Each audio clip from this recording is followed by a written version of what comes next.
When Jesus had called the 12 together, he gave them power and authority to drive out all demons and to cure diseases. And he sent them out to proclaim the kingdom of God and to heal the sick. He told them, "Take nothing for the journey, no staff, no bag, no bread, no money, no extra shirt. Whatever house you enter, stay there until you leave that town. If people do not welcome you, leave their town and shake the dust off your feet as a testimony against them." So they set out and went from village to village, proclaiming the good news and healing people everywhere. Now Herod the Tetrarch heard about all that was going on, and he was perplexed because some were saying that John had been raised from the dead, others that Elijah had appeared, and still others that one of the prophets of long ago had come back to life.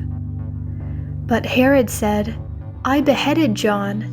Who then is this I hear such things about?" And he tried to see him. When the apostles returned, they reported to Jesus what they had done. Then he took them with him, and they withdrew by themselves to a town called Bethsaida. But the crowds learned about it and followed him. He welcomed them and spoke to them about the kingdom of God and healed those who needed healing.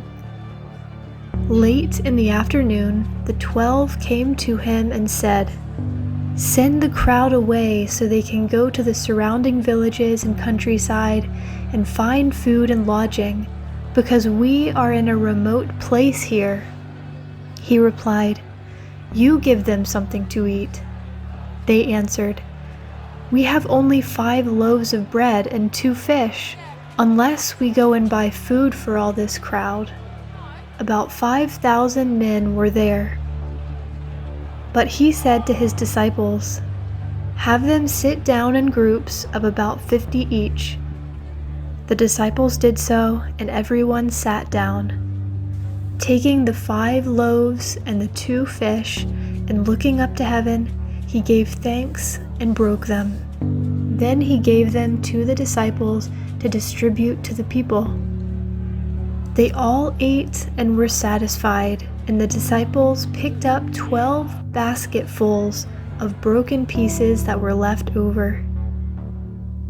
Once, when Jesus was praying in private and his disciples were with him, he asked them, "Who do the crowds say I am?" They replied, "Some say John the Baptist, others say Elijah, and still others that one of the prophets of long ago has come back to life." "But what about you?" he asked. "Who do you say I am?" Peter answered, "God's Messiah."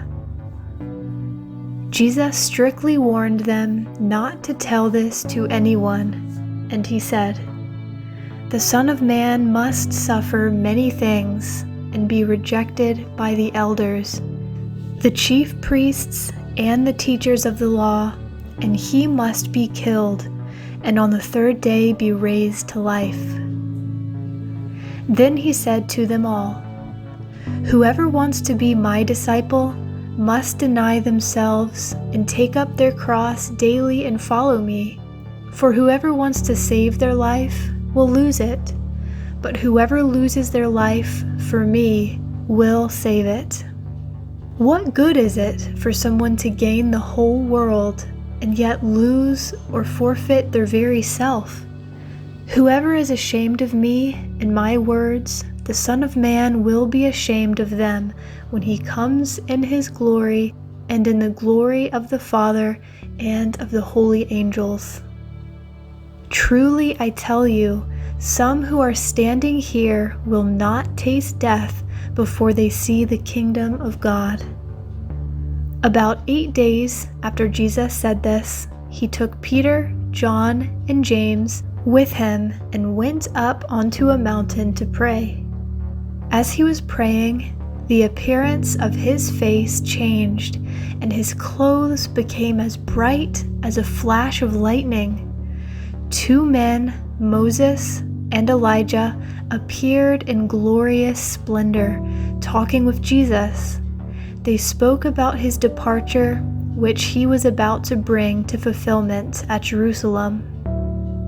Peter and his companions were very sleepy, but when they became fully awake, they saw his glory and the 2 men standing with him. As the men were leaving Jesus, Peter said to him, "Master, it is good for us to be here. Let us put up 3 shelters, one for you, one for Moses, and one for Elijah." He did not know what he was saying. While he was speaking, a cloud appeared and covered them, and they were afraid as they entered the cloud.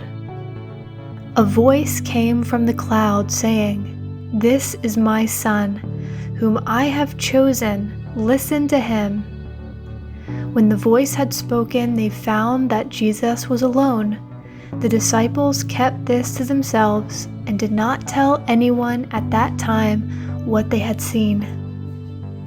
The next day, when they came down from the mountain, a large crowd met him. A man in the crowd called out, "Teacher, I beg you to look at my son, for he is my only child. A spirit seizes him and he suddenly screams. It throws him into convulsions so that he foams at the mouth. It scarcely ever leaves him and is destroying him. I begged your disciples to drive it out, but they could not." "You unbelieving and perverse generation," Jesus replied, "how long shall I stay with you and put up with you? Bring your son here." Even while the boy was coming, the demon threw him to the ground in a convulsion. But Jesus rebuked the impure spirit, healed the boy, and gave him back to his father. And they were all amazed at the greatness of God. While everyone was marveling at all that Jesus did, he said to his disciples, "Listen carefully to what I am about to tell you. The Son of Man is going to be delivered into the hands of men." But they did not understand what this meant. It was hidden from them so that they did not grasp it, and they were afraid to ask him about it. An argument started among the disciples as to which of them would be the greatest. Jesus, knowing their thoughts, took a little child and had him stand beside him. Then he said to them, "Whoever welcomes this little child in my name welcomes me, and whoever welcomes me welcomes the one who sent me. For it is the one who is least among you all who is the greatest." "Master," said John, "we saw someone driving out demons in your name, and we tried to stop him because he's not one of us." "Do not stop him," Jesus said, "for whoever is not against you is for you." As the time approached for him to be taken up to heaven, Jesus resolutely set out for Jerusalem. And he sent messengers on ahead who went into a Samaritan village to get things ready for him.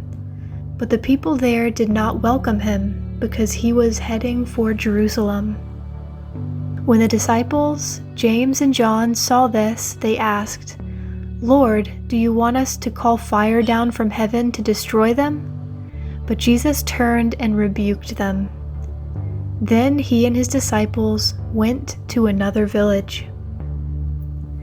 As they were walking along the road, a man said to him, "I will follow you wherever you go." Jesus replied, "Foxes have dens and birds have nests, but the Son of Man has no place to lay his head." He said to another man, "Follow me." But he replied, "Lord, first let me go and bury my father." Jesus said to him, "Let the dead bury their own dead, but you go and proclaim the kingdom of God." Still another said, "I will follow you, Lord, but first let me go back and say goodbye to my family." Jesus replied, "No one who puts a hand to the plow and looks back is fit for service in the kingdom of God."